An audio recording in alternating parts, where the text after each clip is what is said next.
నమస్కారం అప్సన్ గారు. నిన్న జరిగిన కలెక్టర్ల సమావేశంలో చంద్రబాబు నాయుడు గారు ఒక మాట అన్నారు. మళ్ళీ 95 చంద్రబాబు నాయుడిని చూస్తారు మీరు, మళ్ళీ నేను వస్తాను, వివిధ శాఖలు ఏవైతే ఉన్నాయో వాటిని తనిఖీ చేస్తాను. సో స్పాట్లో అప్పుడు డెసిషన్స్ ఏవైతే ఉన్నాయో అవి నేను ఇంప్లిమెంట్ చేయాల్సి వస్తుంది.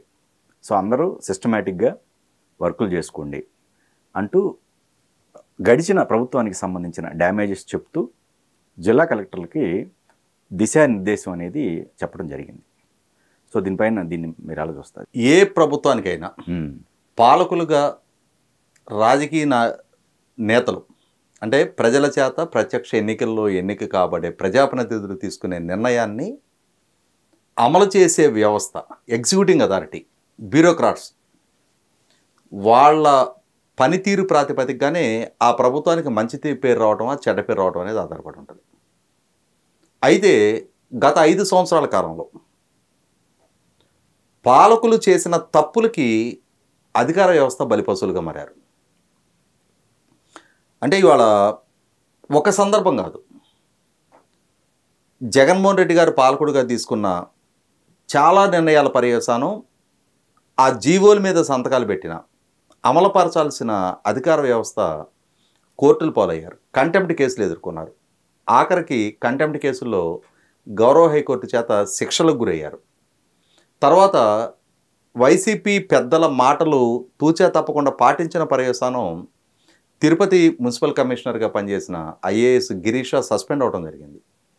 అంటే ఇక్కడ అధికార వ్యవస్థని బైకంపితం చేసి తన ప్రాధాక్రాంతం చేసుకున్నాడు జగన్మోహన్ రెడ్డి.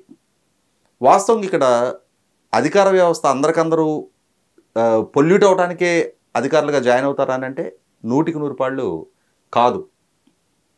ఎందుకంటే ఇవాళ మీరు నేను అనుకోగానే మనం ఐఏఎస్లు అవ్వలేం. ఇవాళ కొన్ని లక్షల మంది ఐఏఎస్ ఐపీఎస్ అవ్వాలని కలలు కంటే కొన్ని లక్షల మంది ఆ పోటీ పరీక్షలకి సన్నద్ధమైతే కొద్ది వందల మందికి మాత్రమే దక్కే ఒక అరుదైన అవకాశం ఆల్ ఇండియా సర్వీస్ అధికారుల ఉద్యోగాలు అనేవి. వాళ్ళు ఈ సమాజానికి ఏదైనా చేయాలి, తమకు కూడా మంచి పేరు ప్రఖ్యాతులు సంపాదించుకోవాలి, జీవితంలో ఉన్నత స్థాయికి చేరాలనే సదుద్దేశంతో ఉద్యోగాల్లో చేరతారు. కానీ ఉద్యోగాల్లో చేరిన తర్వాత వీళ్ళని నడిపిస్తున్న పాలకులు ఎటువైపు వీళ్ళని డ్రైవ్ చేస్తున్నారనేది ఇంపార్టెంట్. ఇక్కడ జగన్మోహన్ రెడ్డి గారి పాలన హయాంలో 3 చీఫ్ సెక్రటరీలు గౌరవ హైకోర్టు ముందు చేతులు కట్టుకొని నిలబడ్డారు. 2 డీజీపీలు గౌరవ హైకోర్టు ముందు ముద్దాయిల్లాగా చేతులు కట్టుకొని నిలబడ్డారు. ఇక వివిధ శాఖలకు సంబంధించిన కార్యదర్శులకైతే లెక్కే లేదు. నిత్యం కోర్టులకు వచ్చి కంటెంప్ట్ కేసులను ఎదుర్కొంటా కోర్టులకు సంజాషులు ఇచ్చుకునే పరిస్థితులు చాలామంది అధికారులు వ్యవహారశైలి మనం చూసాం. అయితే ఇక్కడ పాలన మారింది, పాలకుడు మారాడు.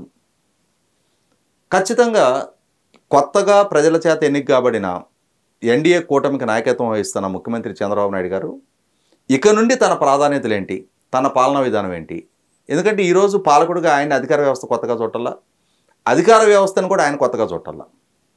1978లో మొట్టమొదటిగా శాసనసభకి ఎన్నికైన నాటి నుంచి మంత్రిగా, ముఖ్యమంత్రిగా సుదీర్ఘ పాలనా అనుభవం ఉండి వివిధ విభాగాలతోటి మమేకమయ్యి దశాబ్దాల తరబడి పనిచేసిన అనుభవం ఉన్న చంద్రబాబు నాయుడు గారు మొదటి నుంచి పాలనాపరంగా ఆయనకంటూ ఒక ముద్ర, అంటే బ్రాండ్ చంద్రబాబు అనేది రాష్ట్రంలో ఎస్టాబ్లిష్ అయింది. దేశవ్యాప్తంగా కూడా పేరు తెచ్చుకొని ఉన్నారు. ఆయన బెస్ట్ అడ్మినిస్ట్రేటర్గా ఆయన దగ్గర పనిచేసి అనుభవం సంతరించుకున్న చాలామంది ఐఏఎస్ అధికారులు కేంద్ర సర్వీసుల్లో కానీ, రిజర్వ్ బ్యాంకులో కానీ, క్యాబినెట్ సెక్రటరీలుగా కానీ, యునైటెడ్ నేషన్స్ వరకు ఎదగటం చూసాం మనం.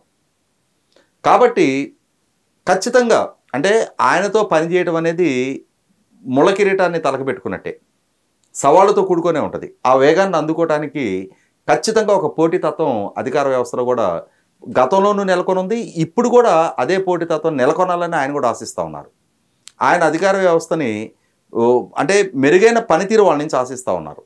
అదే సందర్భంలో గతంలో జరిగిన పొరపాట్లు మరొకసారి పునరావృతం కాకుండా ఉండాలని చెప్పని కోరుకుంటూ ఉన్నారు.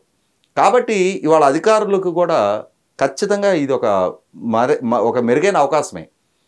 ఎందుకంటే గత 5 సంవత్సరాలు వాళ్ళల్లో సమాజానికి ఏదైనా చేయాలని ఒక తాపత్రయం ఉన్నా వాళ్ళ ఆలోచనలు షేర్ చేసుకోవడానికి ఇది మన ప్రభుత్వం అమలుపరుస్తున్న ఈ పాలసీ కన్నా ఇలా అడిగేస్తే ఇంకా మెరుగైన సర్వీసెస్ అందించడానికి ఆస్కారం ఉంటుంది అన్నా కూడా వీళ్ళ సలహాలు పరిగణలోకి తీసుకోవడానికి కానీ వీళ్ళ సలహాలు వినటానికి కూడా గత పాలకుడు సిద్ధంగా లేడు.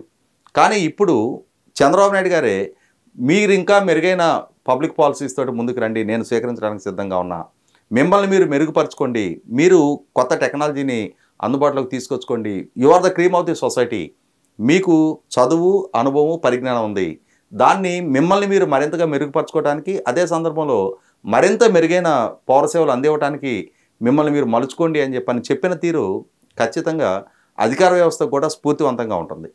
అదే సందర్భంలో కొంతమంది టెయింటెడ్ ఆఫీసర్స్ ఉన్నారు. అంటే జగన్మోహన్ రెడ్డి గారి పాలనా హయాంలో వ్యవస్థల్ని భ్రష్టు పట్టించి బిజినెస్ రూల్స్ అతిక్రమించి రూల్ ఆఫ్ లాకి కట్టుపడకుండా ఇష్టరీతిన జగన్మోహన్ రెడ్డి గారి కళ్ళంలో ఆనందం చూస్తే చాలు అని చెప్పని తప్పుడు మార్గాల్లో తప్పుడు విధానాలు అనుసరించిన కొంతమంది అధికారులు ఉన్నారు. అటువంటి వాళ్ళని ఇప్పటికే పక్కన పెట్టడానికి ప్రభుత్వ పరంగా ఒక నిర్ణయం తీసేసుకున్నారు. అదే సందర్భంలో ఇప్పుడు ఉన్న కలెక్టర్స్ అంటే దాదాపుగా యంగ్స్టర్స్ వాళ్ళంతా, వాళ్ళకి మరింత మెరుగైన అవకాశాలు ఇవ్వడానికి వాళ్ళ పనితీరు మెరుగుపరచుకోవడానికి కూడా ప్రభుత్వ పరంగా తోడ్పాటు అందించడానికి సిద్ధంగా ఉన్నామని చెప్పని కూడా చంద్రబాబు నాయుడు గారు చెప్పడం జరిగింది. ఇది 100% అధికారులకు కూడా ఒక సువర్ణ అవకాశం, తమను తాము మలుచుకోవటానికి కానీ అదే సందర్భంలో మరింత మెరుగైన పనితీరు కనపరచుకోవటానికి కానీ. ఎందుకంటే ఇవాళ ఏ అధికారి ప్రభుత్వ ఉద్యోగిగా బాధ్యతలు చేపట్టినా కూడా ఆ కెరీర్లో అత్యున్నత స్థితికి చేరాలనే కోరుకుంటారు. అంతేగాని ఏదో ఒక నాయకుడి ఆదేశాలు పాటించి ఆ నాయకుడు చేసే తప్పుల్లో వీళ్ళు భాగస్వాములు అయ్యి ఆ నాయకుడితో పాటు రేపు వీళ్ళు విచారణలు ఎదుర్కొని వాళ్ళతో పాటు వీళ్ళు జైలుకి వెళ్ళే పరిస్థితులు సృష్టించుకోవాలని చెప్పని ఎవరు కోరుకోరు. కాబట్టి ఇటువంటి పరిస్థితులు ఉత్పన్నం అవుతున్న నేపథ్యంలో ఖచ్చితంగా తమను మలుచుకోవడానికి ఒక సువర్ణ అవకాశంగా ఈ అధికారులు కూడా ఇప్పుడు ఇది ఒక తోడ్పాటు అందిస్తుంది. దీన్ని అందిపుచ్చుకొని అటు ప్రభుత్వం ఇటు అధికార వ్యవస్థ కలిసి ప్రజలకు మెరుగైన సేవను అందించడం, అదే సందర్భంలో ఒక విధ్వంసానికి గురైన రాష్ట్రాన్ని తిరిగి పునర్నిర్మాణం చేయడానికి కూడా కలెక్టివ్గా అందరూ కలిసి సమిష్టిగా కనుక పనిచేసినప్పుడు 100% రాష్ట్రాన్ని అభివృద్ధి దిశగా పరుగులెత్తించడానికి కానీ జరిగిన నష్టాన్ని అంటే 5 సంవత్సరాలు జగన్మోహన్ రెడ్డి గారి పరిపాలన సృష్టించిన విధ్వంసం నుంచి మళ్ళీ తిరిగి రాష్ట్ర బ్రాండింగ్ని కాపాడటానికి కానీ ఇతోధికంగా తోడ్పాటును అందిస్తుంది అనడంలో ఎటువంటి అతిశయోక్తి లేదు.